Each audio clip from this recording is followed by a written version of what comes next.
So let's welcome Nikki and Sarah to the stage.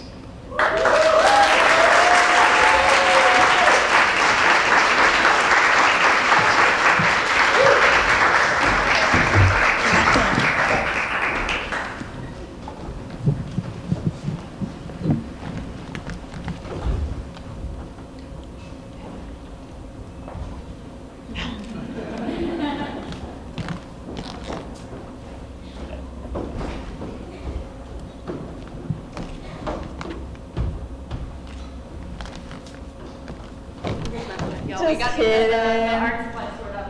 We're just having some fun. We'll put them here. Okay. Hi, everyone. All right. Ready? We've been sitting for a while. We're going to have some fun. We're going to dissent together. I'm Sarah Sandman. This is my collaborator, Nikki Juen. And I need everybody to stand up. Okay, so we are going to start off with a bit of audience participation. Here's what's going to happen. We're going to play an animation. When you see a circle, we want you to clap. When you see a rectangle, hit your hands on your thighs like that, okay? Both hands. So we're going to do a slow one first to practice. Ready, Nick? Ready, everyone? I'm the least ready for this.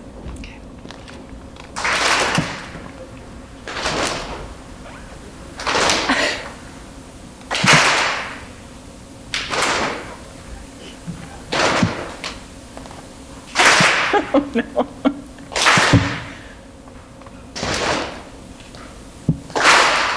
Sarah, they're really good. Okay, great. Way better than us. All right, ready to go faster? Ready to go faster? Faster? Okay, here we go.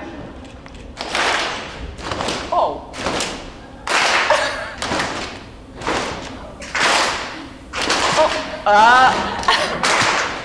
Yes. All right, excellent, excellent. So, fabulous. Together, we just performed a string of, anybody know? Morse code. Great. And anybody know Morse code? Anybody know what we just said together? Anybody? That is good. That's good. That would be better. It's needed for life. It's essential. We need to protect it. We need to keep it clean. Water. Excellent. Okay, cool. Y'all can sit. You did a fabulous job. So this is just one example of how to collectively communicate with a group in a different and alternative way. And Nikki and I are obsessed with how to design for such participatory moments in our work. Thank you, Sarah. Thank you for reminding me why I never became that drummer that I wanted to become. Thanks for reshattering those dreams. Gotcha, girl. Greetings, everyone. I am Nikki Juen. I'm a designer, educator, and activist. I'm Sarah Sandman, artist, designer, activist. Before we begin the presentation, we wish to begin by acknowledging the ancestral, traditional, and unceded Aboriginal territories of the Anishinaabe and the guardians of the Great Lakes. We have deep, deep gratitude to all the organizers of this unique event. We are grateful to be welcomed into the intimate, safe format of this conference. Together, we're going to share some of our work from the past decade through the current projects and talk about design principles that we use. And in the workshop later today, I hope as many of you come as can, we'll put them into practice to dissent, to resist, to decolonize, and reclaim. How does that sound? Good? So why does dissent matter? It's easy to look at actions of protest and say, what good does it really do? Now, some protests do lead to measurable change. The 504 sit-ins of 1977 paved the way for the American Disabilities Act. If you don't know what the 504 sit-ins are, write it down, look it up later. It's phenomenal. Wish I had time to go through all that. Definitely check it out. Then others are hard to measure. Take the 2017 Women's March. It was likely the largest uprising in US history. Trump, still there. Women's repro rights, more threatened than ever before. But as we've heard the last couple of days, dissent is the long game. Dissent is not a one-off, it's a constant pressure. It requires hope to act and the resilience to keep showing up.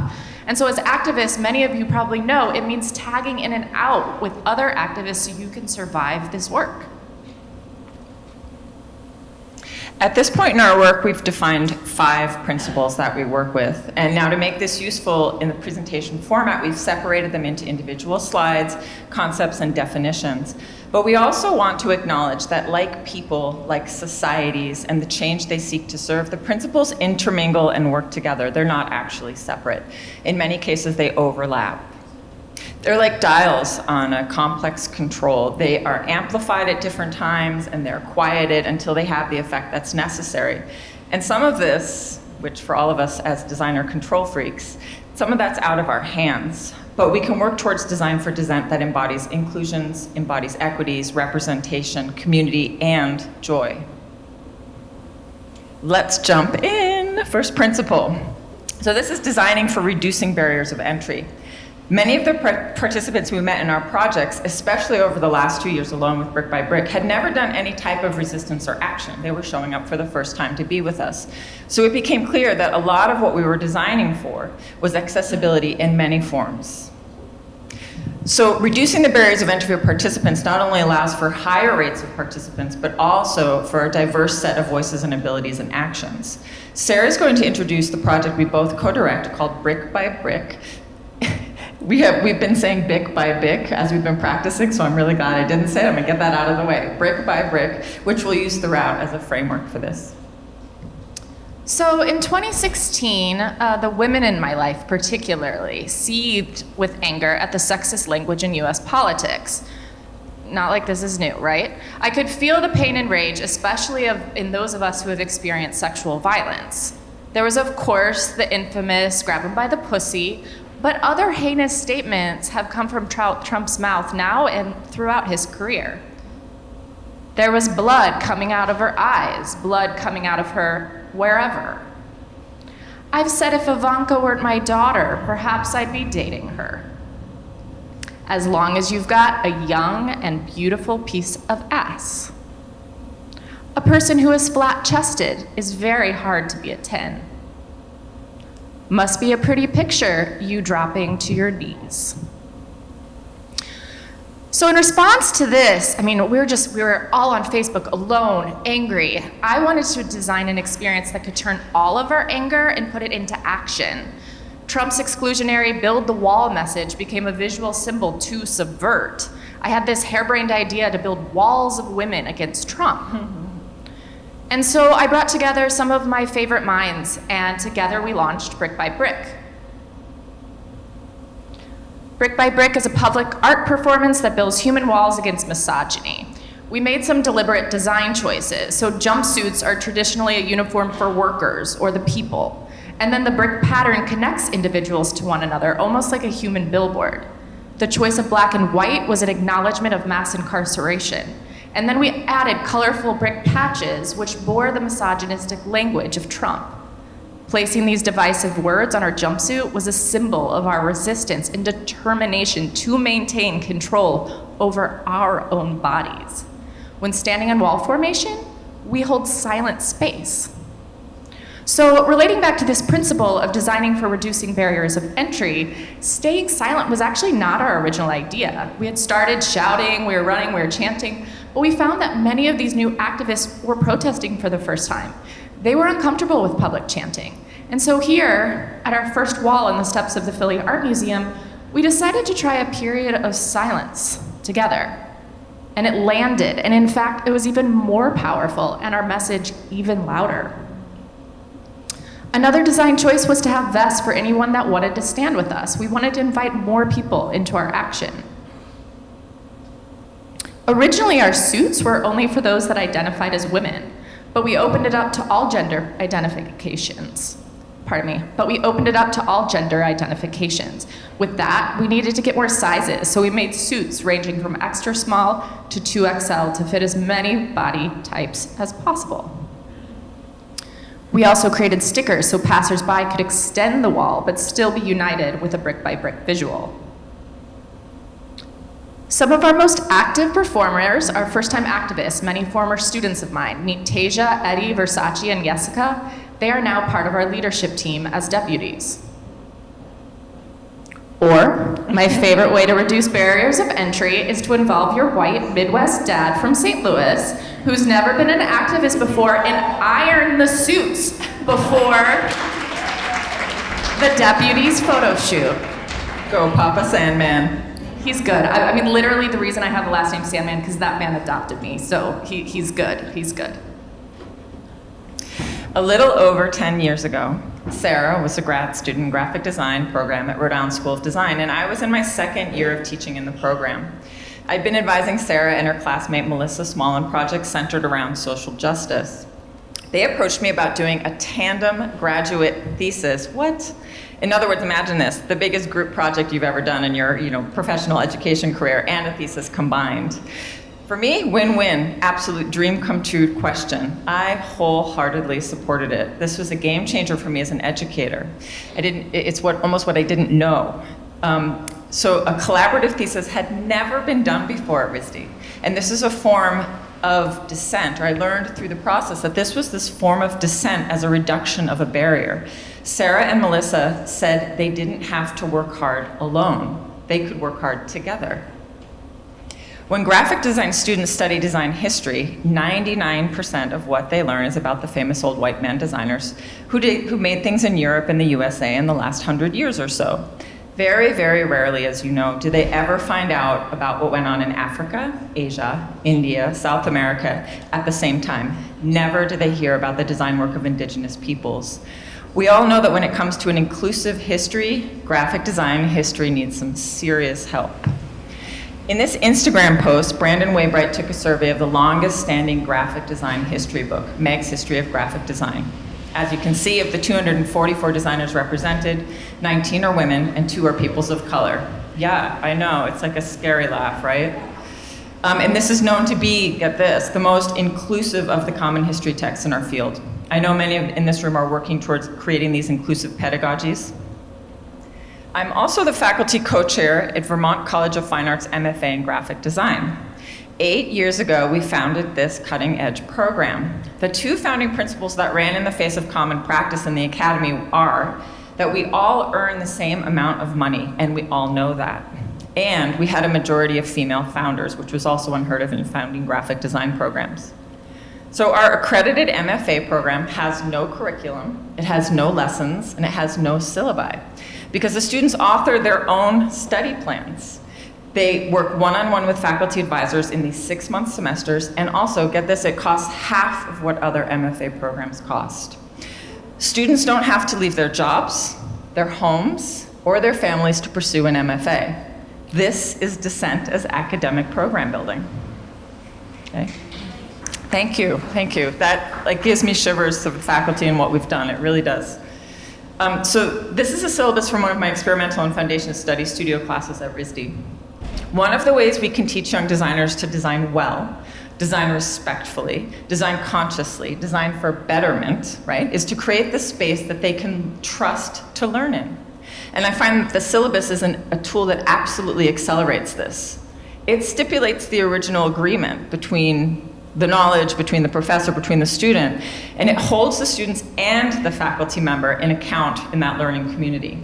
It creates an absolute safe space where maybe the campus or the academy itself is not changing fast enough to support individual students. So that puppy and more just won Nikki the John R. Fraser Award, which is literally the highest teaching honor at RISD. And in a minute, I'm going to play you Nikki's acceptance speech in the Grand Gallery at the RISD Museum, a space full of old-ass white European paintings. The elite group of attendees included the RISD Board of Trustees, the RISD President, Provost, Airbnb founder Joe Gebbia, but also in the room were the honorary doctorates, Brian Stevenson, Theaster Gates, Nadia Pussy Riot. This video makes me howl with fire in my belly. This is everything to me. This is why Nikki changed the course of my education. I made her play this today, so please watch this acceptance speech together.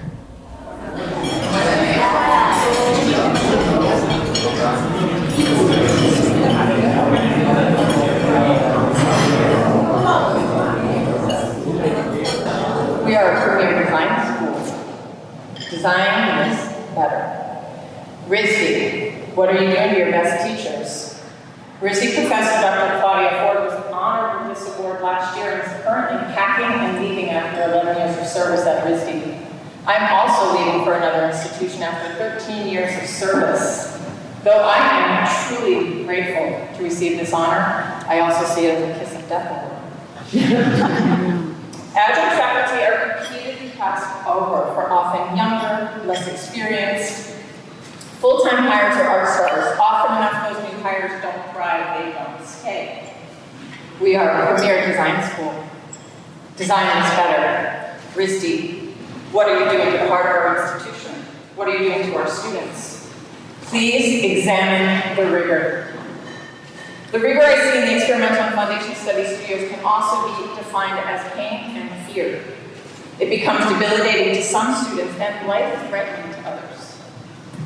What are we teaching our students if we're asking them to not inhabit and cultivate their own well-being? They need to be taught to actively develop as individuals while they're in pursuit of design literacies for other humans. We are a premier design school. Design is better. RISD, please do not put the work of changing the racisms and the historic Eurocentric patriarchies on the backs of people of color and women. They are your proletariat. Your new hires, your wealth, support them lavishly. These are not the people that need to do the changing. Step up. We are a premier design school. It's time we listened. As an activist, educator, artist, I believe in the act of deep listening. Listening is a transformational act.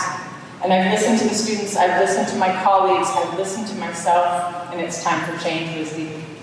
Can I count on the trustees? Can I count on the administration? Can I count on the full-time faculty to change the systems?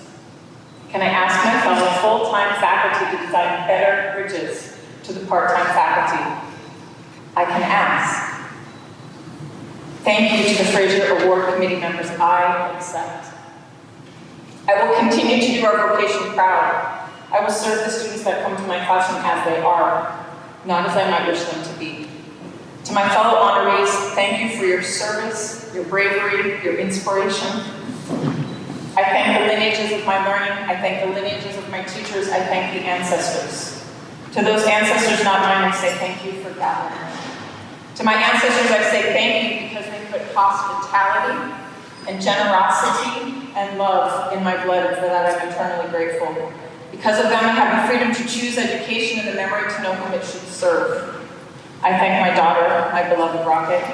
I thank my son, my beloved Dolphin. And I thank my partner. Together, Raphael, T.S. and I represent 34 years of part-time service to this institution. Me, 13 years, he, 21 years. We are the RISD precariat.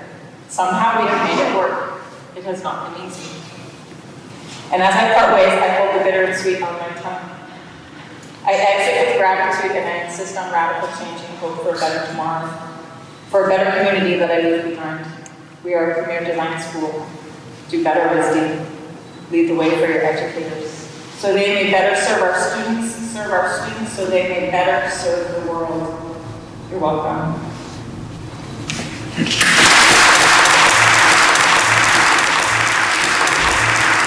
So, clearly I picked the right thesis advisor.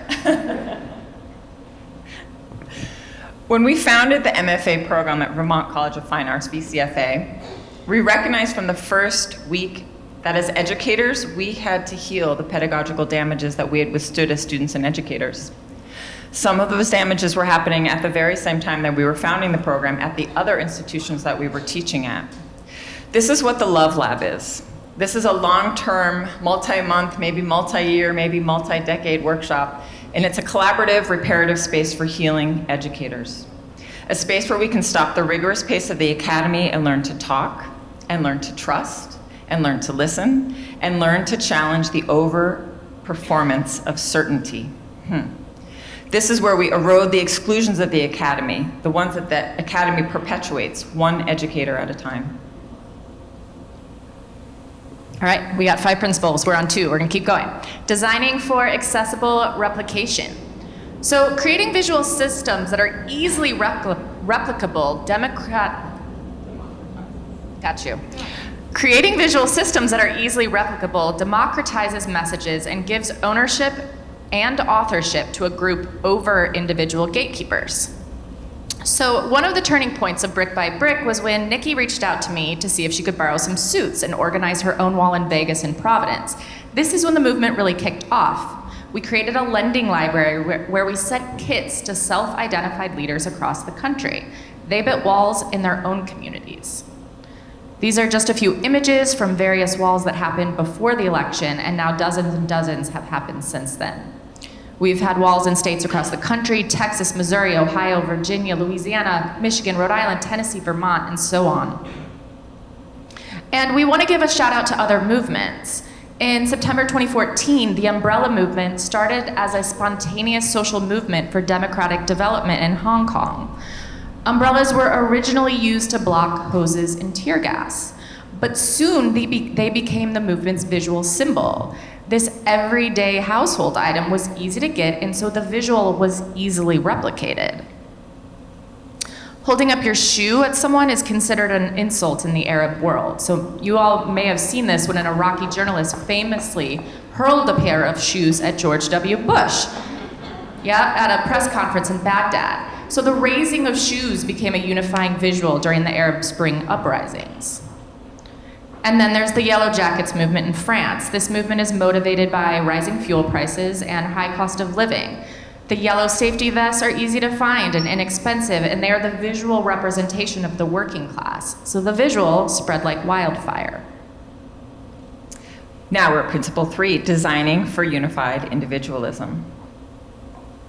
This principle opens the doors for self-expression and personalization. These are the visual symbols that we just saw that have now been personalized, right? This furthers the idea of flexibility in design systems and again builds individuated communities. This is self-expression and strength in numbers that can happen at the same time. At Brick by Brick, the patches were printed in a big silkscreen party, and then participants could iron on the patches on the suits in the places that they wanted to wear the messages on their bodies. As the project grew, we designed other solutions like postcards. As the issues of the last 3 years alone accelerated beyond what 45 said about women's bodies, the postcards could be used in addition to the suits. And they could address broader issues the local communities were fighting, like the potential overturning of Roe v. Wade or the Reproductive Health Care Act in Rhode Island. So I taught for 7 years at Hostos Community College in the South Bronx. In 2014, after the murder of Eric Gardner by police, my design class collaborated with a Black Studies class taught by Dr. Weldon Williams to create protest signs. So the hands were our unifying visual, but each individual got to author and choose which statement they wanted on their hand. At the TED Women Conference this past December, I collaborated with designers Sonia Schroff and Kelly Saroon to create We Show Up scarves for a workshop. So the original scarves were dyed different colors and only had the words We Show Up printed on them. But then we made block prints, large block prints, that workshop participants were able to choose from different statements that they could customize their own scarves for why they show up. Some examples. Our printmaking workshop, so fun, 100 people, super collaborative. Let's do this here next year, so fun.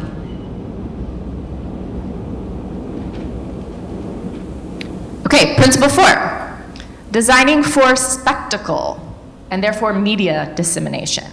When you generate spectacle, it grabs the attention of not only a live audience, but also media, and you need media to amplify that message. So it's both for the people in person, but also to get it way, way out there. And selecting a location for Dissent is critical.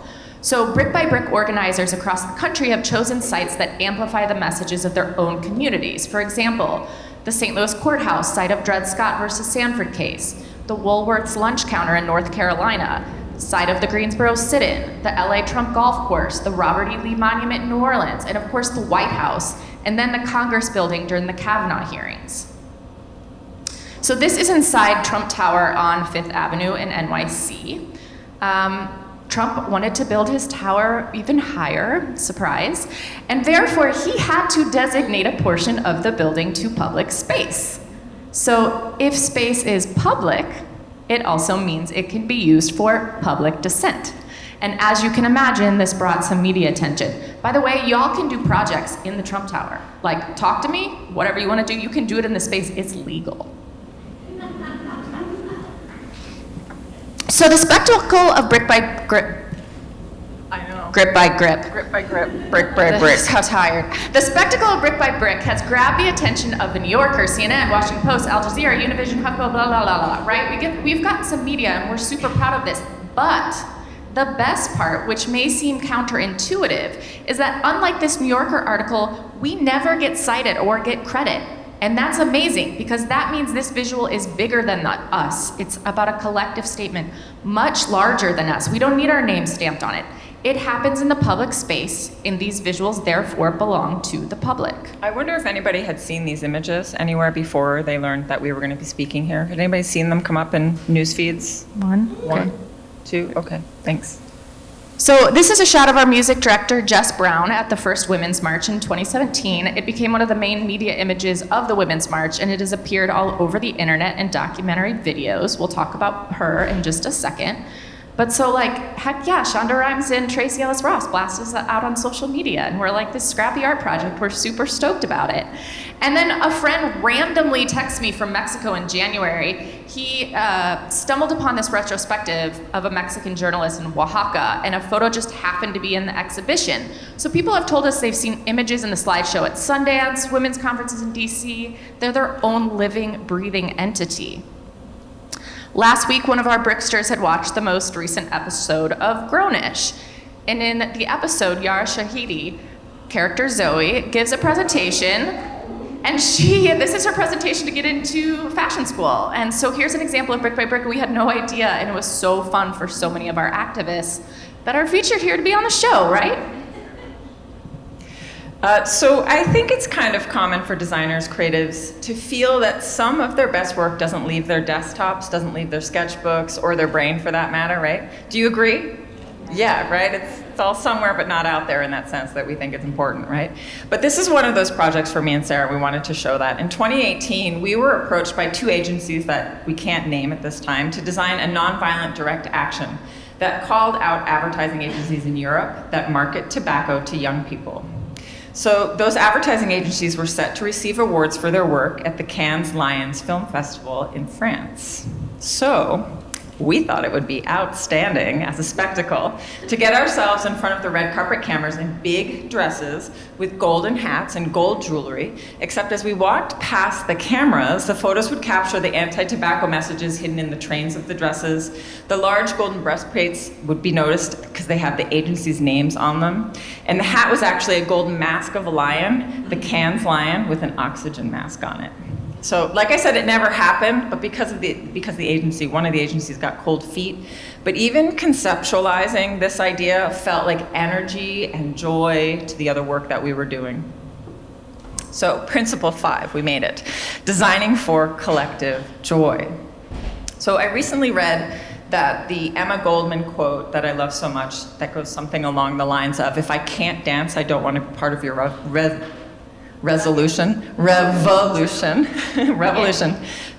I can't dance, I don't want to be part of your revolution. It's actually not her quote at all, but maybe not shocking. It's a paraphrase of a much longer quote that holds the same sentiment, but doesn't fit on a t-shirt or in a meme. But the truth is, if we can't dance, we don't want to be part of your revolution. Enter the lady Jess Brown into the Brick by Brick orbit as our musical director. Jess is a designer, an educator, and performer that joined us for the first Women's March in DC in 2017. And her band is maybe the only reason we managed to get 125 performers safely through the crowd of millions in those DC streets. Her trumpet and voice led the way, parted the crowds, and led us in dance. Since the first Women's March, she's founded her own band called the Clam Jam Brass Band. And we put her Insta handle up so you can follow her. Please follow her. She'll be loving that all day long. She's seriously the best.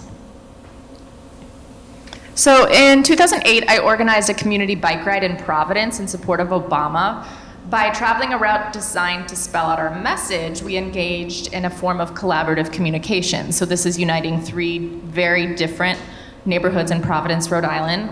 Our map was writing the words, yes, we can. And we had local community members, kids, even the mayor came out with his partner and took the streets.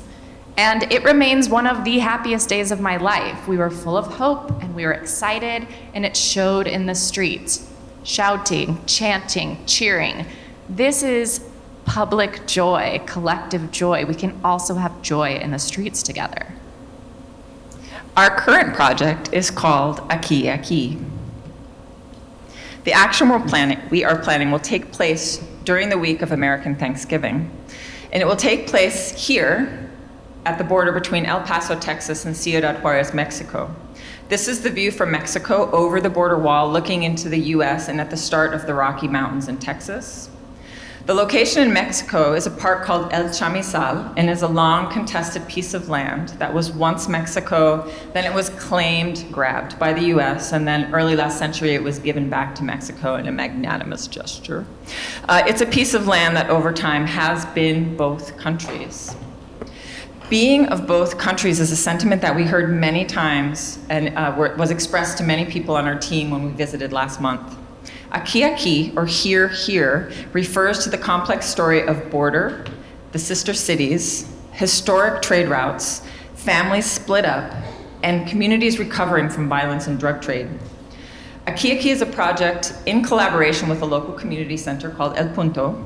It's in Ciudad Juarez and Matter Design in Boston. And it will be an event and an action that joins local communities in the rituals of food, music, dance, and collective joy. And one that uses art and design to explore how here can mean both places in a location that is both sides of a whole. So please stay tuned. We'll have more to share on this in the next few weeks. And please follow us on Instagram, both of us, so you can hear the announcements if you have interest in following. Okay, so 5 principles. We're gonna pause here. 5 principles on the screen. So we're gonna follow a technique post-presentations from the brilliant Professor Eve Tuck. And instead of moving directly into some questions, we'd like to give you just 5 minutes to talk to each other.